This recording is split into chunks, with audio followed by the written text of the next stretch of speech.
Um,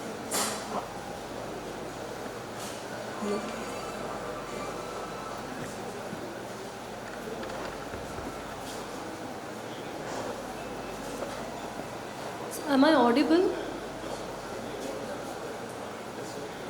Okay, so we'll just see a brief overview of the communication encounters that you get in PACES. So most of you are close to your exam. I think you'll be knowing most of it, but just a brief thing. So main thing is there are two communication stations now. Previously there was one, now there is two, and then station 1 and station 4, and you have 5 minutes outside. So you'll be given 5 minutes outside each station to read the scenario and to prepare for it. And you have to know if you're taking the exam for the first time, the scenario paper is not allowed inside with you. So whatever important points you want to note down, you have to note down outside itself. So the patient's name, age, or any other important points that you think are important you want to note down, you have to note down outside itself. And it's very, very important to read the scenario very carefully, because many times this has happened in the exam. So when they read, you have to check whether the patient has capacity and check whether the diagnosis is confirmed or suspected. These kind of words are very important, and sometimes it will be given that we might do this procedure. So find out the difference between whether they have decided to do or they may do. So these kind of things are very important. Many candidates have failed the communication station and sometimes even the whole exam because they have not read the scenario carefully. So use the 5 minutes properly and read the scenario carefully and note down your tasks. So it will be given below, your task is to do this, this and this. So you might have more than one task, note down each task. And you have 10 minutes inside the station and you will be warned at 2 minutes, and there are no examiner questions. So this is the basic thing. And 4 skills are tested in this station and 4 marks for each skill, 16 marks in each scenario, and totally 32 marks put together. But it looks like a small number compared to the other stations. But the important thing is the way it is distributed.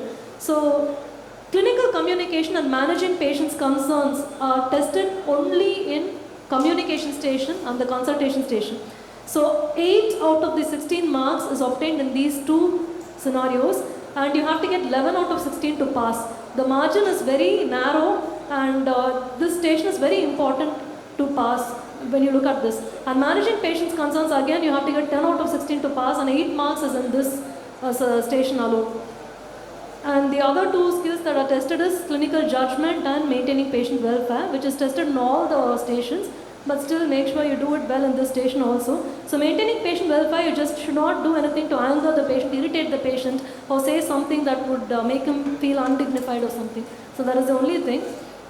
And these are the common communication themes encountered. We'll just see one by one later. And so this is how you set the stage. As soon as you enter, introduce yourself. So introduce yourself and confirm the patient's identity, ask his name and age, and then get permission. We are here today to discuss about your health condition. Is it all right with you? And if you are talking to the patient, ask, do you want anyone accompanying with you? But if you are talking to the surrogate, avoid it. Because if you ask this to the surrogate, you are breaching the patient's confidentiality. The patient has given you permission only to talk to the patient, to one relative, not to all the relatives. So ask this only if you are talking to the patient. If you are talking to the relative, don't ask, do you want anyone accompanying? If you are talking to the relative, start by saying, I have your dad's permission to talk with you, if the patient has capacity. So if you are talking to the relative of a patient who has capacity, always start by saying, I have your dad's permission to talk with you. And then start by checking the understanding they have about the ongoing health condition, and ask about any ideas or expectations they have. And following that, these are some of the important rules, like listen actively. Very, very important, because many times we are so caught up in speaking, so caught up in telling our tasks and telling this, telling that, we fail to listen actively, and many candidates have been marked down because they did not listen to what they said, did not respond to the question that was asked. So listen actively and don't rush. In consultation stations, it is okay if you rush. In communication stations, don't rush. The patient will not understand what you're saying. He won't be involved if you rush. So give your information in a medium pace. Don't make it very slow, but don't rush also. And display empathy. You can say, I'm really sorry for what you're going through. This must be a very difficult time for you, something like that. But please don't repeat sorry, sorry, sorry again and again, because of late many feedbacks say that they said sorry, sorry repeatedly. So just say, I'm really sorry for what you're going through once sympathetically, and after that when you can use different words like, this must be a very distressing news for you or something like that. And give information in short, simple sentences. don't use very long sentences and don't keep going on and on. Try to use short and simple sentences and avoid jargons.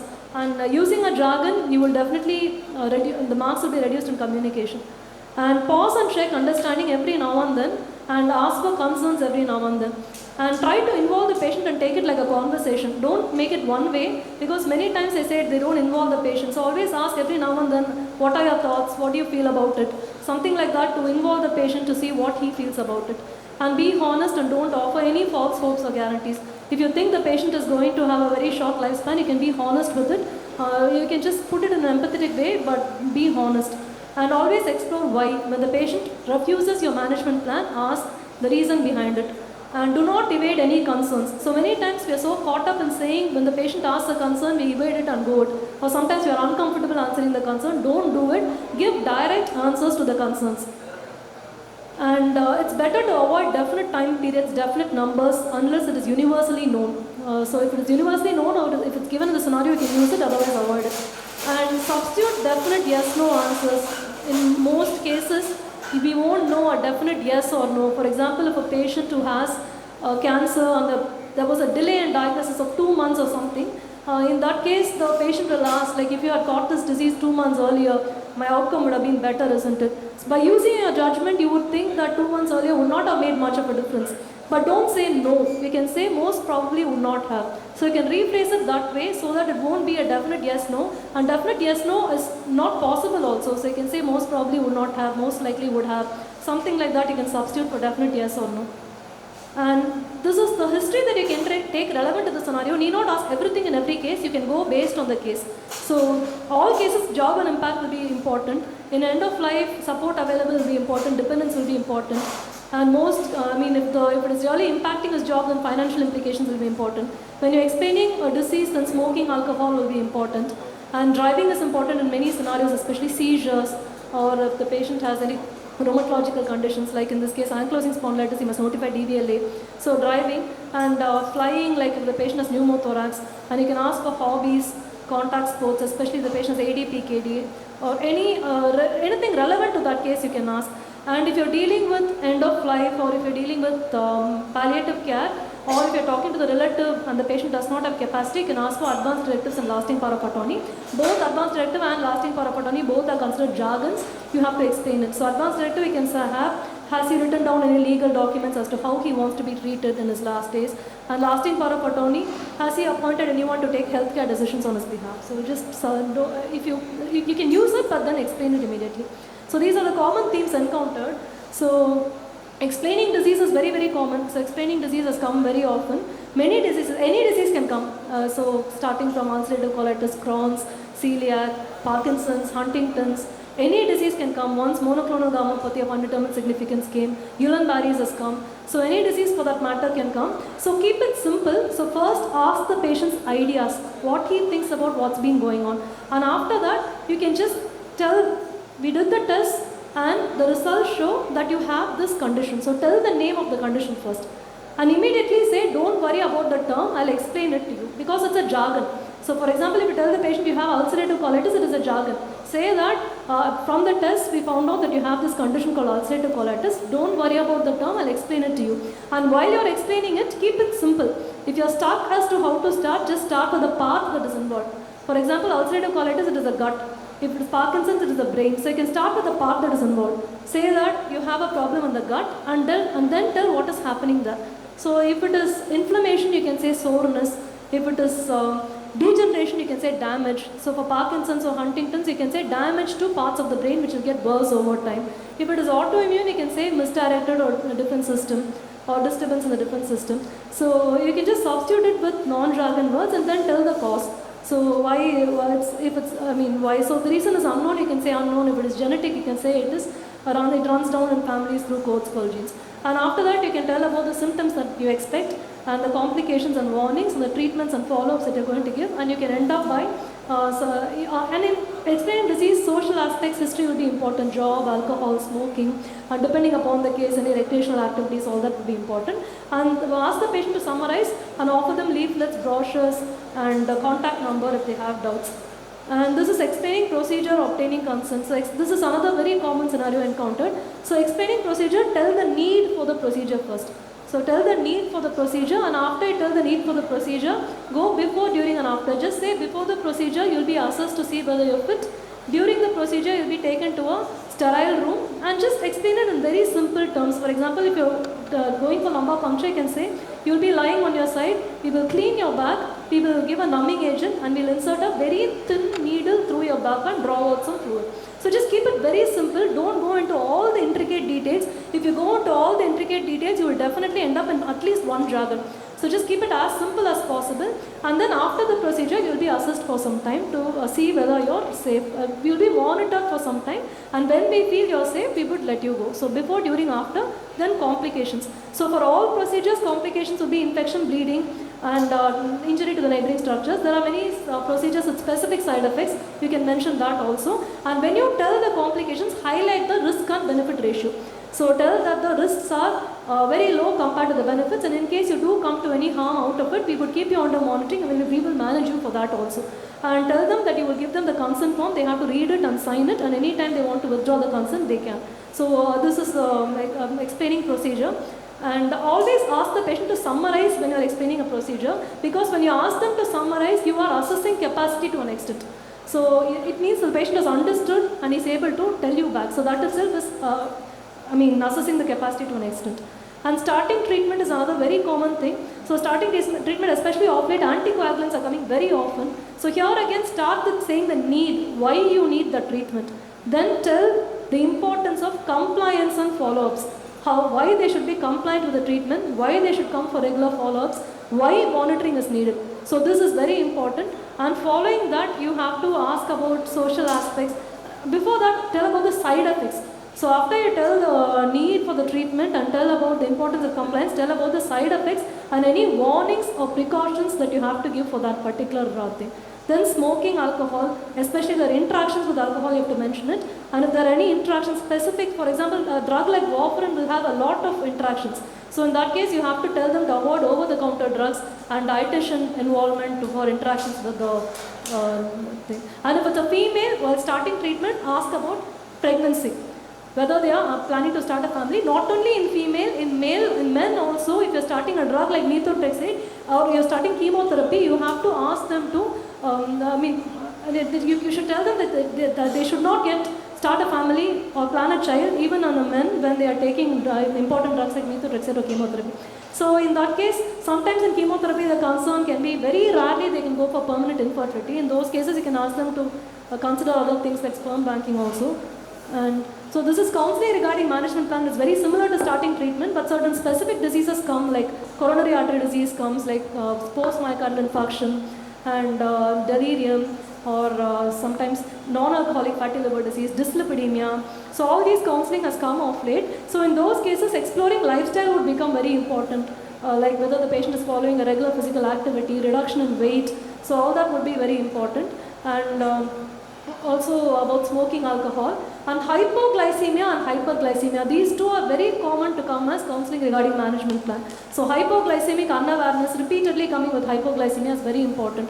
In those patients, you have to ask them to reduce the, you just have to tell them that hypoglycemia is very dangerous compared to hyperglycemia, and you just have to set a new target for them. So you relax your target a little bit, relax your glycemic, your sugar control a little bit, and we'll set a new target for you and we'll work on that, so that way you can go.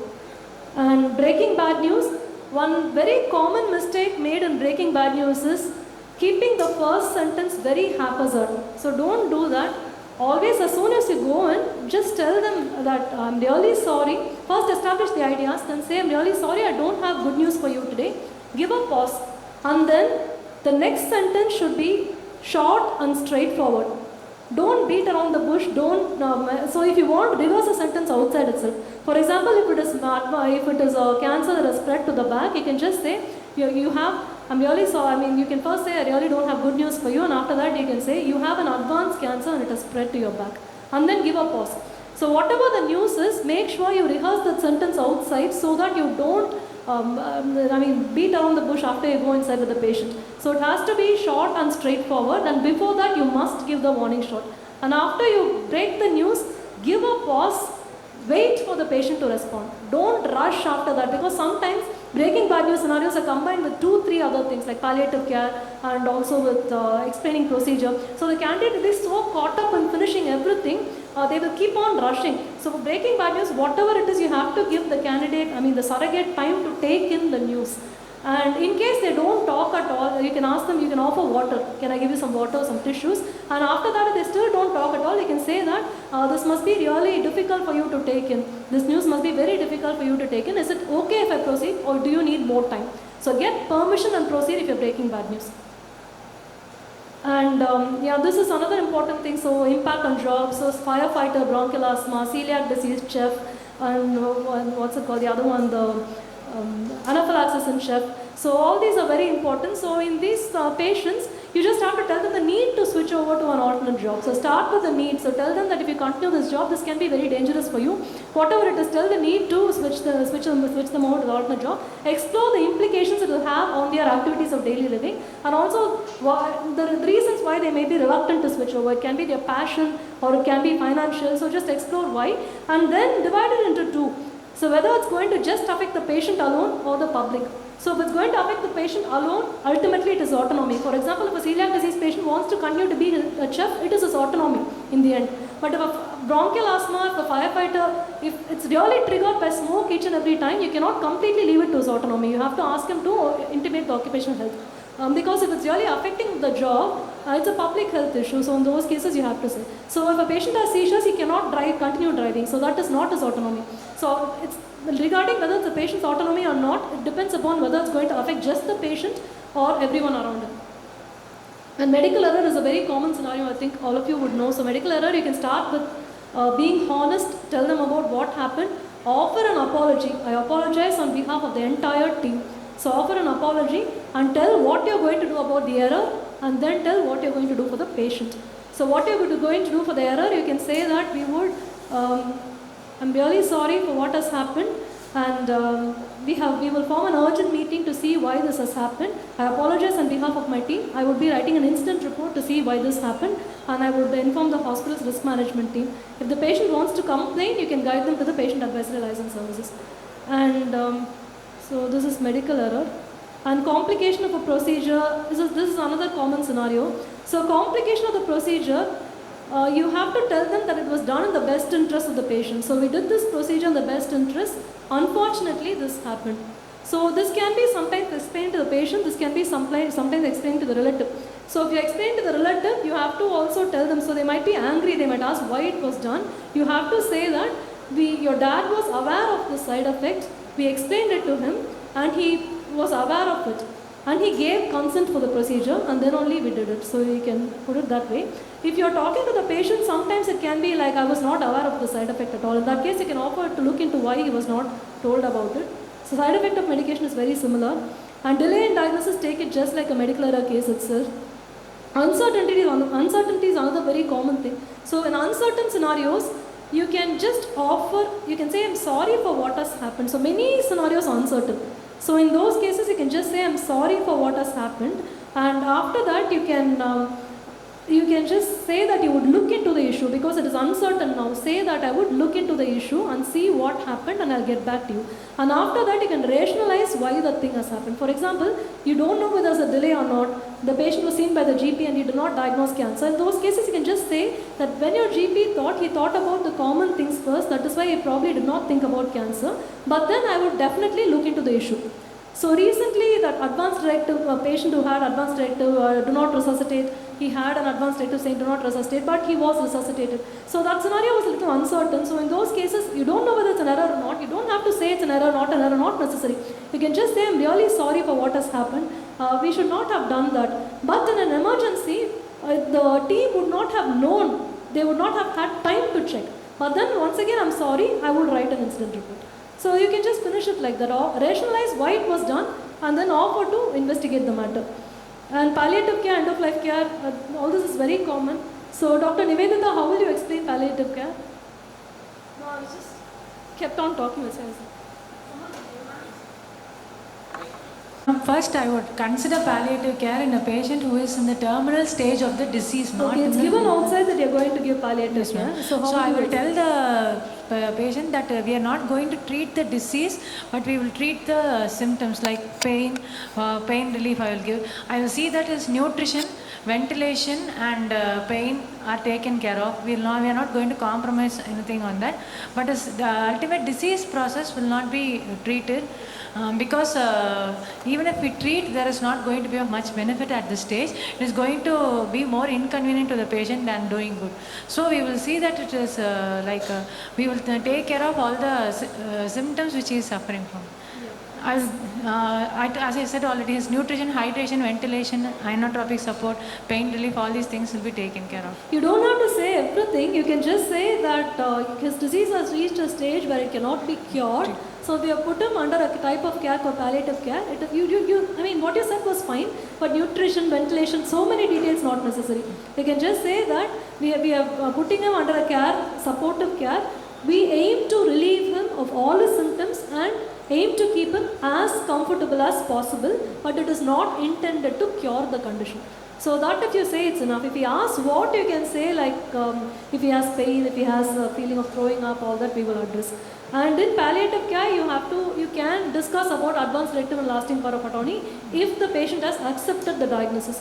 End of life care is very similar to palliative care, but end of life care, the only difference is it's towards the real end of life. That's all. Palliative care, you can go for palliative procedures. End of life care procedures are not done that much. And someone from that side, how would you address if the patient end of life care doctor? If the relative says my mother is not at all eating, so she's in the last days of life, how will you address it? You can pass them. Anyone who's interested can answer. Even who is going for exam phases. Anyone has exam recently? The next month or so? No one. Dr. Monica, you can answer. Only 2 names I know here. The mother is saying that, if the daughter is saying, no? Yeah, so the mother is towards the end of life. Maybe she has few months remaining, like maybe 1 month or so. And the daughter is really worried that she's not eating and she's asking for feeding tubes. How will you answer that? We would first assess the patient and we would let them know that she will be assessed by a dietitian. As far as possible, we will be trying to feed her. And at this point, our priority is to make her feel comfortable. Okay. And whichever way it is possible, we try to feed her, but we will not force her at this point. Okay. So main thing is towards the end of life, we don't force them to eat. So if the patient is conscious, they can take whatever they are comfortable with. We don't force them to eat. Maybe you can offer monitoring from time to time, like if they need hydration or something. But we don't offer any invasive things like a PEG tube or NG tube. All this is not given. Similarly for dementia also. In dementia, very common to get dementia feeding issues. So in dementia patients, you can maybe offer them some advice tips like try to feed them in a calm room, clutter-free room, and don't rush them, and take cues from the body language, make water available in clear, colorful cups all the time so that they will remember to drink. Just offer them tips and advices, and if they ask for invasive feeding, just say that the risks are very high compared to the benefits. Risks are high compared to the benefits, so we don't go for it. And patient refusing management plan, what will you do? You can just pass the mic to doctor who's sitting in front of you. And are you taking paces? No, okay. You want to say? Yeah, you can say. Yeah, I was not able to see those who are sitting this way. Ma'am, any patient refusing management plan, we have to ask first why he is refusing, reason for his refusal. Yes. Before that, you can highlight the need, and then you can ask for it. Then we have to tell him. Most important is why, yes. Then we have to tell him what is the benefit if he is taking the treatment. Yes, exactly. Yeah. And if he is not taking the treatment, what are the complications or problems he is going to suffer. Exactly. But ultimately the decision will be his. Because yes, exactly. Yeah, you were correct. So first ask why, and you can tell the need before or after. So tell the need, then explore why.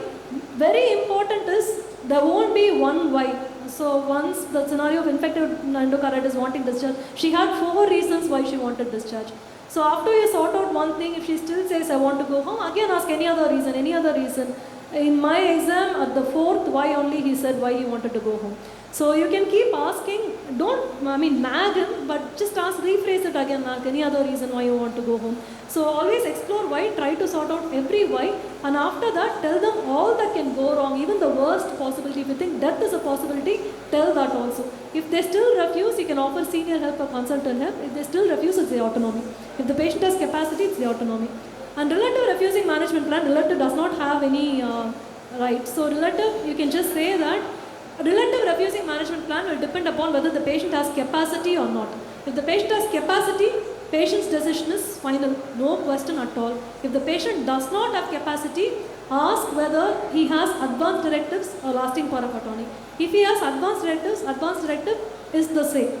If there is no advance directive, lasting power of attorney. If the patient has lasting power of attorney, if the relative is the lasting power of attorney, he can refuse, but still he has some limitations. Lasting power of attorney cannot refuse life-saving decisions. Yes, Yes. One question regarding the advance directive. Should we say that we should refer the advance directive to a legal team and check for its validity? Because sometimes in the advance directive, for it to be valid, do we have You can just say criteria? we check whether it's valid. That is enough. It So has if to they be say said. he has an advance directive, we will definitely check it. If it's valid, we will respect it and we will go by it. So advance directive which is valid is respected like the patient's own words. Okay. Thank you. So if the patient does not have advance directive, lasting power of attorney is there. If the relative is the lasting power of attorney, he has the right to refuse the management plan. But if it's a life-saving procedure, then he cannot always refuse. So then it has to again be a legal thing. But if the patient does not have advance directive or LPA, the medical team's decision is final. So the medical team, you can just tell the relative, don't say that you don't have a say in it. Medical team's decision is final. So that will be like arguing with the patient. Just say that we will assess him and take decision in the best interest of your mother. So the medical team's decision in the best interest of the patient would be final. So self-harm is another very common scenario. Self-harm mostly it will be like wanting to go home. So self-harm, you just have to say that for your own good, for your own safety, you have to be seen by the mood doctors before you go home. If they refuse, again ask why. And you can ask, like you can try to find out whether the patient has capacity or not. Like you can ask how he obtained the tablets and how he came to the hospital. So a person who has attempted self-harm by impulse will come to the hospital by himself. But someone who has attempted on planning, he won't come. And someone who plans self-harm will hoard the tablets over time. Impulse means they will just follow it. So these some questions you can ask, but don't make it sound too much like mystery station. And after that, just say if he still insists on going, you can say that as per protocol, we make sure you're seen by the mood doctors before you go home, and this is for your own safety. So you can just end it that way without too many arguments. If you sort out all the whys, you can say, mostly it will be like, I'm not mad, why should I sue the mood doctors, I won't do it again. You can say, no, we don't feel that you're mad, I'm not saying that you're going to do it again. It is just for your own safety as a part of protocol. An angry, unhappy patient can be medical error or complication of the procedure, or sometimes it can be just a situation in the ward, like noisy ward, transgender admitted in the ward. So just try to convince them, try to offer like maybe I'll look into it, I'll see why the ward is noisy, I'll shift you over or something.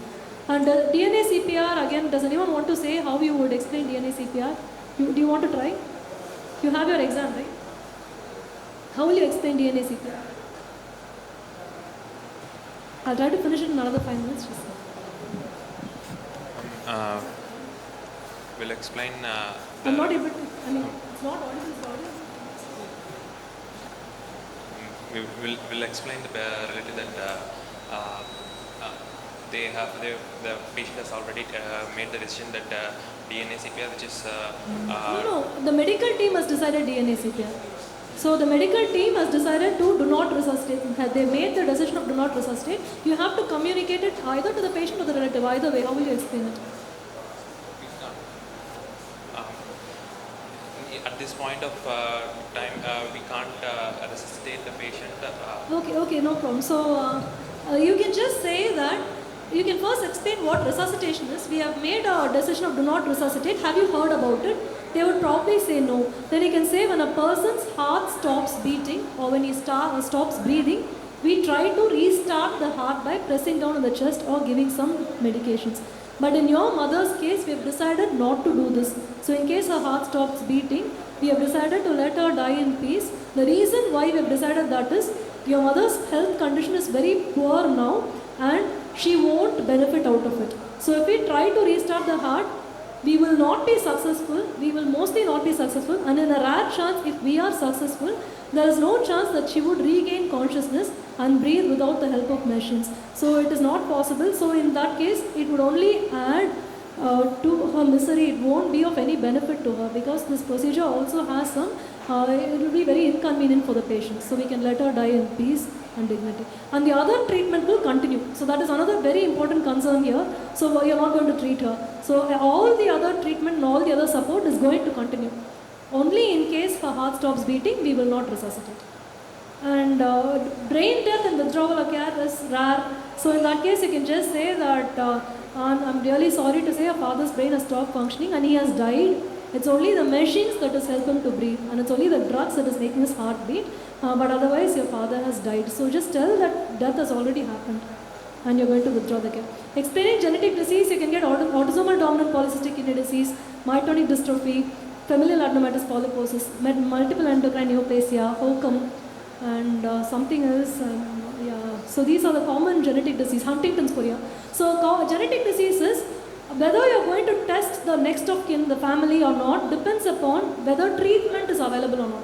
So if a daughter of a mother who has Huntington's chorea comes to you and say, do a genetic test for me, we can tell her that doing a test at this point is not going to be of benefit. We usually do the test only if you develop symptoms. And the reason why we don't test immediately is, even if we test you and if we find out that you are positive, there is no way to find out when you will develop the symptoms, and there is also no way to prevent or slow down the progression of the disease. After that, if she still wants testing, refer her to the genetic counselor. But if it is a disease where I can do something about it, like for example multiple endocrine neoplasia, medullary thyroid cancer, where there is a very strong tendency for cancer in the family, you can do a total thyroidectomy and save the life. In those cases, you can offer genetic testing. So just use your judgment whether genetic testing is needed or not for that case, and go likewise. And sometimes, for example, ADP KD, if he wants to become professional rugby or football player, in those cases you can offer genetic testing. Otherwise, ADP KD can just offer them to continuously screen through ultrasound. And genetic diseases, you cannot do it for a minor, like less than 58, 16 and all, we don't do, unless again like you're going to save the life by doing a thyroid surgery or something. For men too, you can do medullary thyroid cancer, you can do. Otherwise, you don't do it for a minor. And functional illnesses, just acknowledge that the patient is suffering. One very common error made in functional illnesses, taking it like good news. It's not really good news as such. You can say it is something positive, but it's not good news because the patient would be enduring a lot of suffering. So empathize with the patient, say that you must be going through a lot, these symptoms must be very distressing, but what is positive is we do not find anything abnormal in your results. So it is not a sign of anything serious, not a sign of anything dangerous. So put it that way, but we will offer you a lot of support, and with treatment, your symptoms will definitely improve over time. Don't offer hope of improvement in 1 day, 2 days and all. With treatment, it will improve over time. Explore stress in life. So if you get functionalness, you have to explore what stress they are undergoing in their life. And patients asking for further workup is very common in functionalness. Just tell that the risks, the benefits are not high compared to the risks. That's why we're not offering further workup. If they insist a lot, you can say that I'll discuss with my team again and get back. And relative asking to withhold information, I think you had a doubt regarding that, right? Was it you or someone else? I think the other Dr. Arvind was asking. So relative cannot ask to withhold, relative asking to withhold information from the patient, you just have to say that it is the patient's right to know. The patient has the right to know, and we are bound to inform the patient. He has the right to know about his health condition. Unless he says that I don't want to know, we have to tell him. The reason is it will reduce his anxiety once he knows the disease, and the other one is he would be able to help us to make treatment decisions. So we can also ask why. Why is it that you don't want the relative to know? And relative wants treatment that the patient does not want. Again, it's the patient's autonomy. Patient's decision is final. And MRSA and Clostridium difficile are common scenarios. We'll discuss that later. And post-mortem, there are two types, coroner's post-mortem and hospital post-mortem. So coroner's post-mortem is compulsory. Hospital post-mortem, you can give the option to the patient. And organ donation is not very common nowadays, really. And occupational illness is also not very common, but you can get it. Air travel you can get, especially pneumothorax is repeatedly coming now. So pneumothorax, COPD, insulin. So insulin, just ask them to take it in the cabin baggage, don't put it in the check-in baggage. So that will be important. And if they ask about COPD, you can tell them that they will be assessed in a room that will simulate the flight atmosphere and they can go. And notifiable diseases, you can expect tuberculosis and meningoencephalitis. Needle stick injury is very rare, like it's been 3 years since I saw needle stick injury. But in case you get it, you can say, ask whether she washed the hands, whether she used the glove, and you can also ask whether, when she last had the hepatitis B vaccination, and you have to check for hepatitis B, C, HIV now and again after 1 month. So that will be the protocol. First calm them down. And Jehovah's Witness does not come outside UK. They will refuse blood products of any kind. So, for example, IVIG is taken from the blood. It's not come outside UK, just put it up for completion's sake. So, coming back to MRSA and Clostridium difficile, both can be hospital-acquired infections, but you can also highlight that it is present in few of the normal individuals also. It is present in healthy individuals also. For MRSA, you can say that it is a bug, that it is a bug. What makes it different is it is not killed by the usual antibiotics. Clostridium difficile, you can say that it's usually antibiotic associated, right? So you can just say when we give antibiotics or germ killers, it will disturb the balance of the germs that live in the gut, and this particular bug will overgrow and cause infection. You can also form your own sentence for that, but it's very common, Clostridium difficile and MRSA. Especially Clostridium difficile, recurrence is common. So once they can get again and again, that is also common.